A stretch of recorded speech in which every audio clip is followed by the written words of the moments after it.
All right, so good morning once again. Good morning, good morning. This is the AM show. Yes, it is. And we're back. And you can see us on Facebook. Guess who's Facebook back? Guess who's back? Guess who's back? And WhatsApp is also You know what was really interesting about the whole thing was how Facebook took to Twitter to announce that they were having issues, their rival company. And then Twitter also used the opportunity to, so sincere apologies to everyone impacted by outages of Facebook power services right now. We're experiencing networking issues and teams are working as fast as possible to debug and restore as fast as possible. Okay, but before then, there was another one where, they went to, Twitter. So Facebook went to Twitter, all right. There was a previous one. And then there was a second one then Twitter put out a post and said, hello, literally everyone. Essentially, wow. Because of the outage, so with the rival, everybody was on Twitter. So hello, literally everyone. And it's true, everybody was on Twitter. These guys are so funny. You know what's really, really funny though? I actually didn't notice till about, I don't know. Somebody called me. Is it the case that you were asleep? I was awake. Somebody called me to say that they had been trying to send me information and they noticed it wasn't coming and they just realized there was the outage. There was the outage. That was when I noticed that WhatsApp wasn't working, and as for the rest, dear, I wasn't. I mean, it's interesting because, and it always comes up, with social media, that there's people who are very social media, and there are people who are just, I don't really care, So it was, I had a great afternoon. I was sitting outside in the house, with my friends, just chatting and stuff. And it was nice because... Well, you were chatting, and so... But let me tell you what was funny, though. So this was a mixed group of people. So there were a couple of younger guys, and when they noticed that social media was running, they started, to kind of get uncomfortable. And so what are we supposed to do? And it's like, wow, social media is not working. And my sister and I were like, you know what? This is life for us when we were growing up. There was no social media. Yeah. So you sat around with the people that you love and you talked to them. And for me, honestly, it was so much better because I get social media fatigued. Okay. And it just gets too much, the impersonality and the, information overload. And it's really nice to sit down with people you love. And because social media is not working, their phones are actually down and paying attention. But every now and then they'll pick their phone and check if it's back. No, I think at that point, everybody had given up. So, but it also talks about how it shows us how addicted we are to this. But there are a whole lot of people who also depend on social media for business. For work, of course, and that's a totally different level. It was a big deal. I mean, and for us here at work, we also use WhatsApp to communicate. I know. I was wondering, what's the news going to be like? If the platform is off, how do we communicate? But there was Telegram, and so people should begin to realize that you should have some backup. And hello, literally everyone. Wow, Twitter. That's so funny. Who came up with that tweet? Well, yeah. Hello, literally everyone. That's very interesting. Anyway, so that's our social media. Yeah, and I put up a post too. I said so when Facebook got back, I was like, well, if you can read it, it means Facebook is back. You didn't die, did you? No, I know, right? It also shows us that Mark Zuckerberg literally rules the world. Yeah. Yes. He does. He has a lot of power. And then people are beginning to have a conversation about whether we should concentrate all this influence with one person. So he's controlling Facebook, he's controlling WhatsApp, and he's controlling Instagram. And he's controlling it. So once they shut down, apparently they couldn't even enter their own data center for a while. Wow. What happened? Because the system was... Okay, so they said there's this server, there's a server where Facebook addresses are. So it's detailed. So if you type website address, okay, so it's there, as you can see. So what tended to happen was someone took out those addresses from the system. I mean, it was by mistake. And so that's it. Wow. It's essentially, you knocked out yourself. Wow. Yeah. That guy's going to get fired, right? Yeah, welcome anyway, to let's get on with the newspapers. And we have the Daily Graphic. And one story on the front page.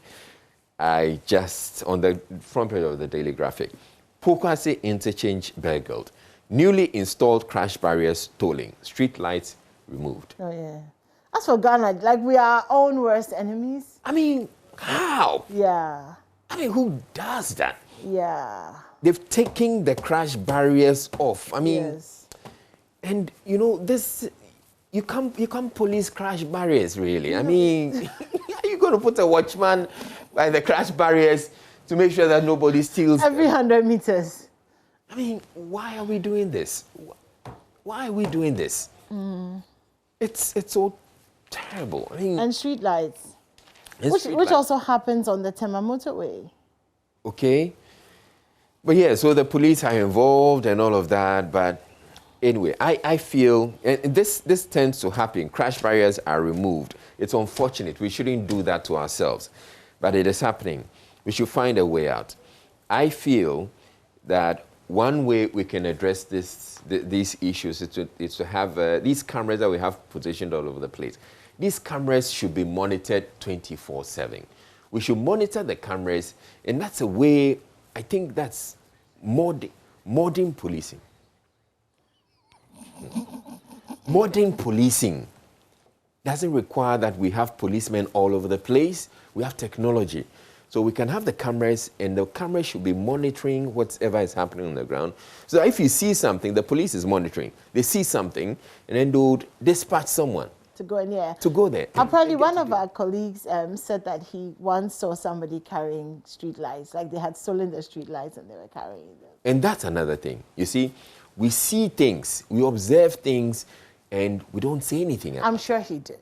No. But, well, he must have, done something about it. But I'm saying that we observe things all the time. You're driving, you see someone who's being indisciplined, or you have to say something to the person. Can I be very real with you, just for a second?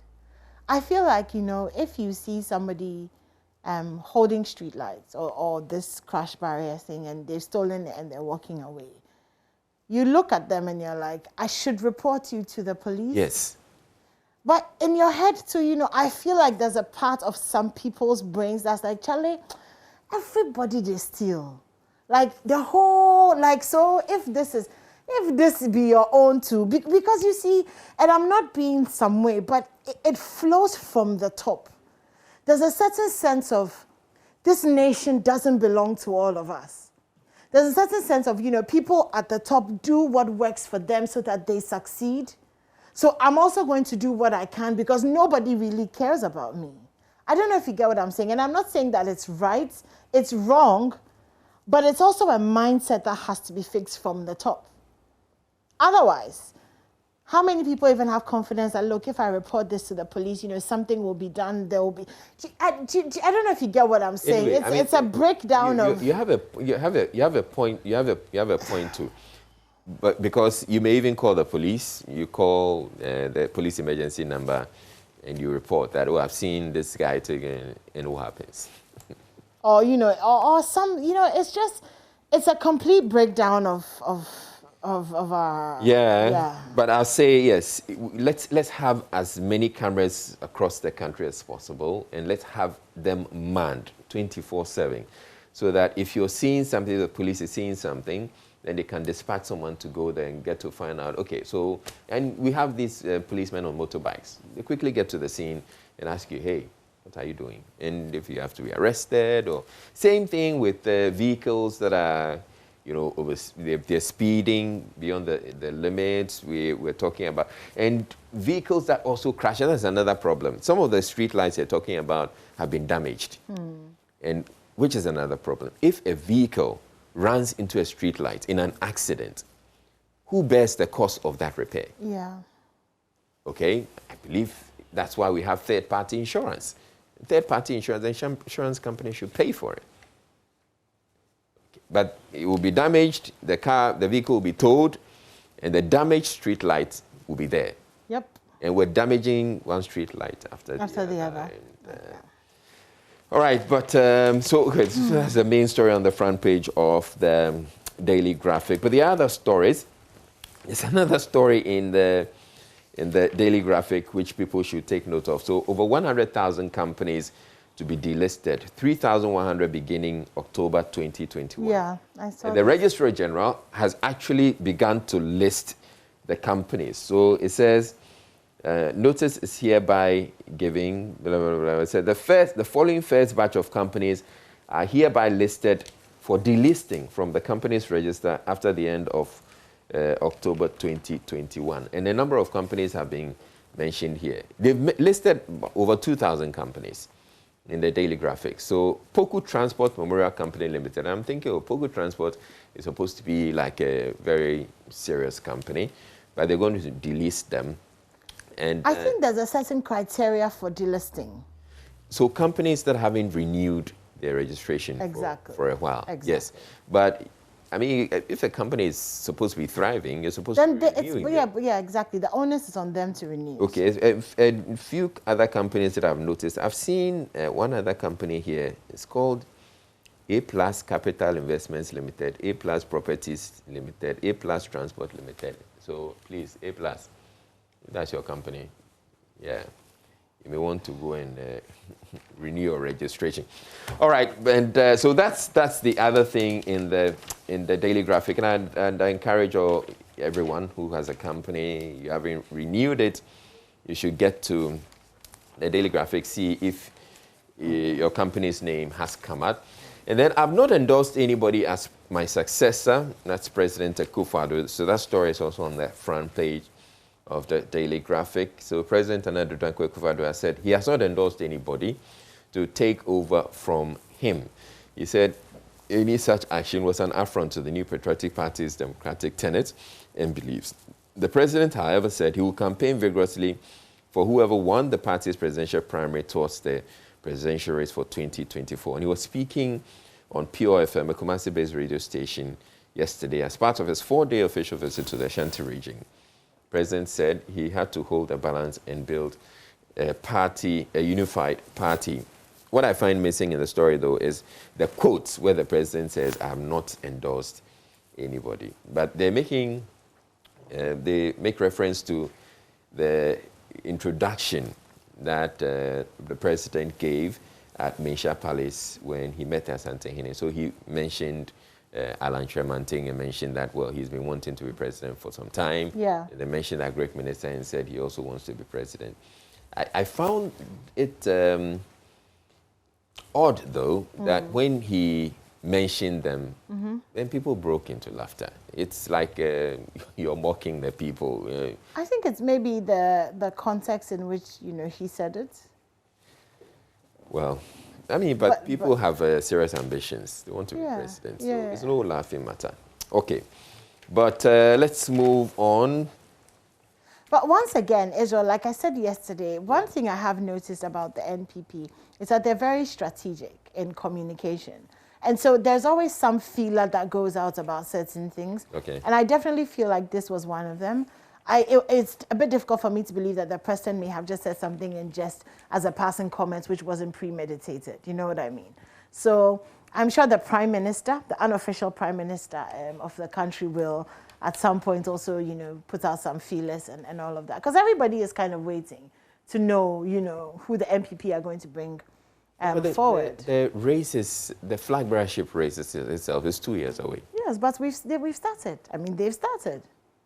So, Okay. I think I would end it here, even though there's a lot more in the daily graphic. I think we've used a lot of the time to rant and talk about Facebook outage and all. Yes, and life is just so interesting. Okay, so from the front page of the Ghanaian Times, carnage on road, 13 killed, 11 injured in ghastly accidents at Konongo. Intensify fights against illegal mining, that's the Yana.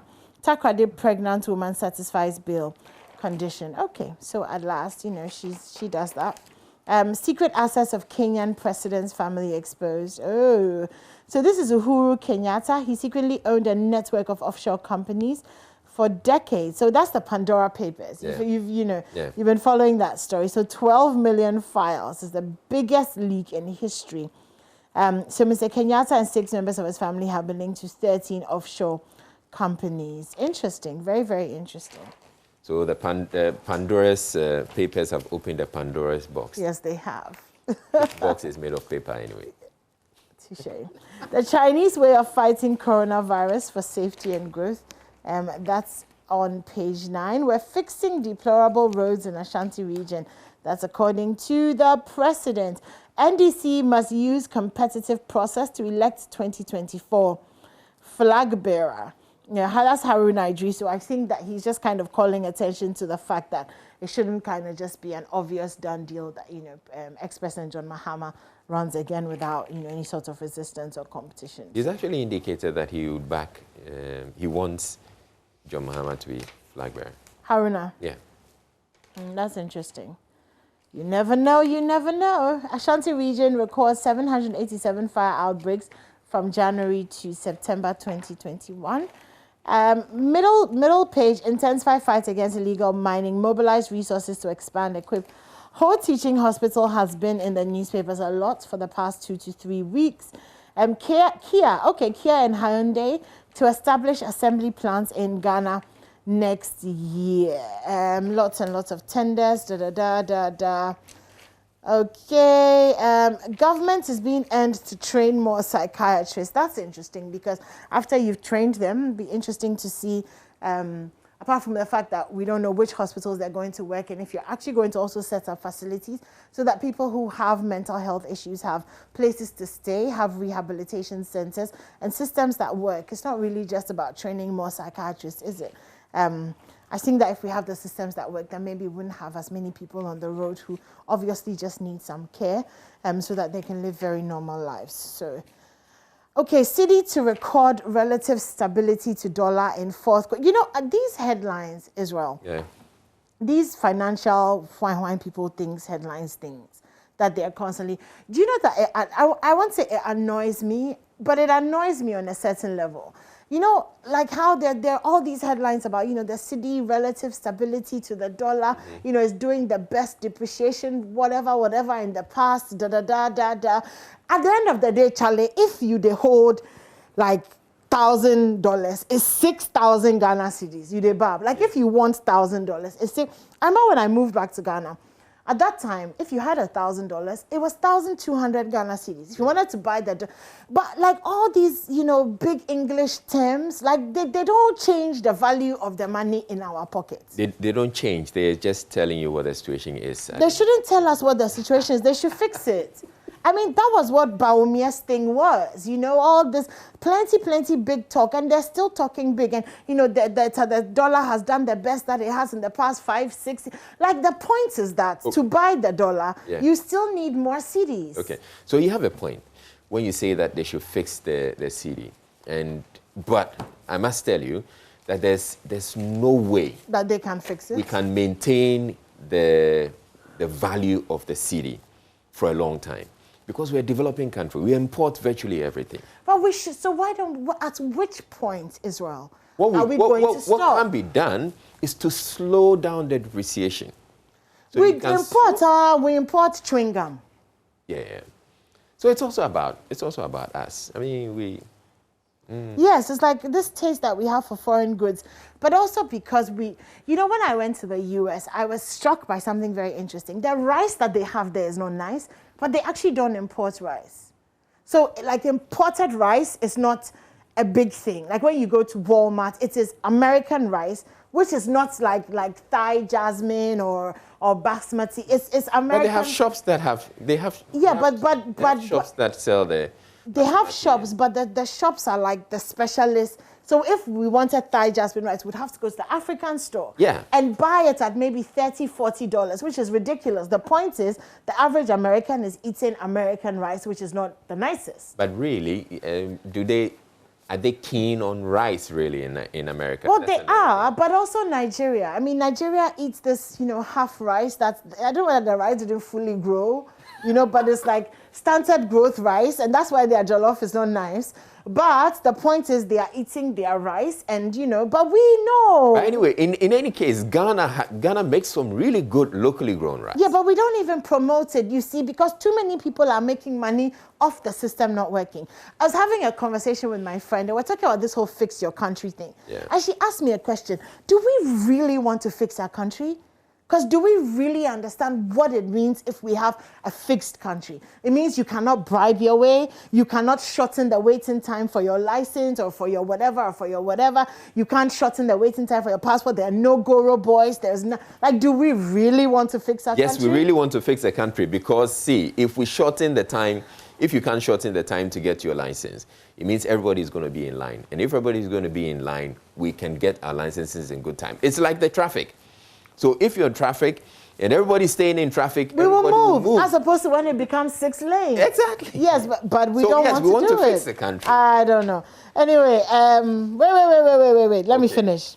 Liverpool fans will memorize Salah's goal against City. And I think they wanted to say memorialize. That was a classic goal, actually. I didn't watch it. It was a classic goal. Was it yesterday? No, on Sunday. Okay. Barca turn eye on Sterling. Osaka falls out of top 8 for the first time since 2018. Tyson Fury warned about Wilder's power. Now this one, Deontay Wilder, Tyson Fury is going to be something else, isn't it? Work on Air Traffic Management Center, 92% complete. And PPAG launches parent-child dialogue on reproductive health rights. Okay, so BNFT, poor charges to be streamlined. Deputy Transport Minister, as deserving brands receive honors at 4th Shippers Awards. Banks see deposits fluctuates over slow private sector recovery.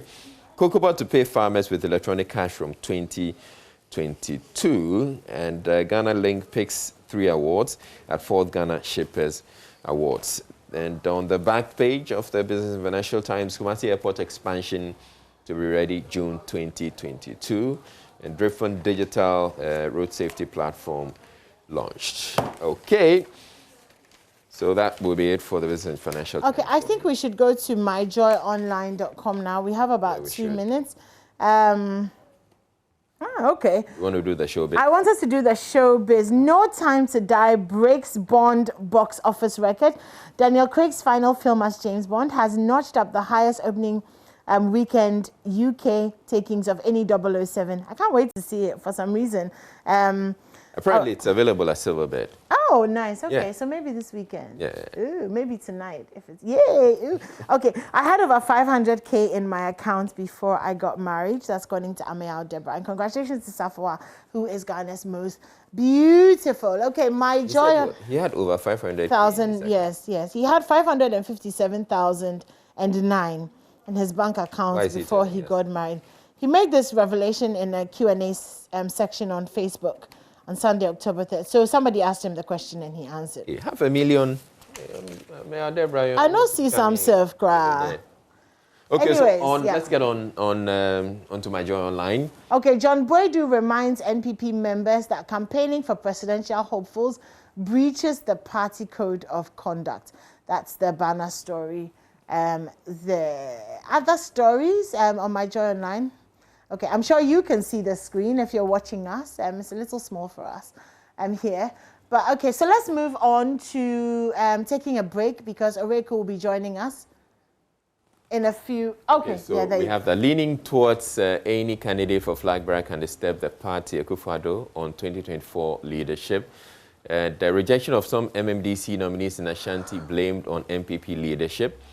Family of Kaka considering legal action against the Jura Committee. All right. Playback. PM Express discusses bridging Ghana's housing deficit.